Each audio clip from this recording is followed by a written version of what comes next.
Basic గా నయనతార అంటేనే భయపడుతూ ఉంటారు నిర్మాతలు. ఆమెతో సినిమా అంటే అమ్మో అనుకునే వాళ్ళే ఎక్కువ. యాక్టింగ్ పరంగా అదరగొట్టిన రెమ్యునరేషన్ తో చుక్కలు చూపించడం నయన్ స్పెషాలిటీ. ఇప్పుడు ఇదే జరుగుతుంది. 40+ లోనూ ఈమె తగ్గేదేలే అంటున్నారు.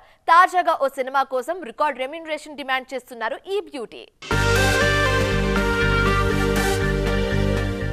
40 ఏళ్లలోనూ నెంబర్ 1 హీరోయిన్ గా ఉండడం అనేది చిన్న విషయం కాదు. కానీ తనకివన్నీ మామూలే అంటున్నారు నయనతార. ఈ భామ దూకుడు ముందు కుర్ర హీరోయిన్లు కూడా నిలబడలేకపోతున్నారు.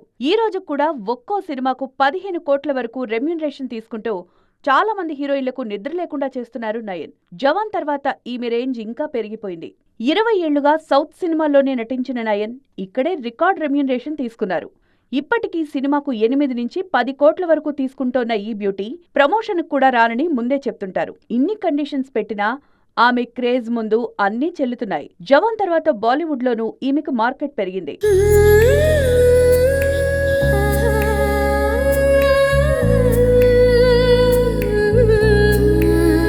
గోకులం సిగ్నేచర్ జ్యువెల్స్ తాజాగా సినిమాకు 15 కోట్లు డిమాండ్ చేస్తున్నారని తెలుస్తోంది.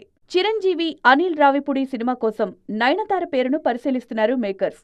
అయితే ఈ సినిమా కోసం 18 కోట్ల వరకు నయన్ రెమ్యునరేషన్ అడిగినట్లు తెలుస్తోంది. గతంలో చిరుతో కలిసి సైరా, గాడ్ ఫాదర్లో నటించారు నయన్. ముచ్చటగా మూడోసారి చిరుతో నటించడానికి చుక్కలు చూపించే పారితోషికం డిమాండ్ చేస్తున్నారీమె. మరి ఈ కాంబో కలుస్తుందా లేదా చూడాలిక.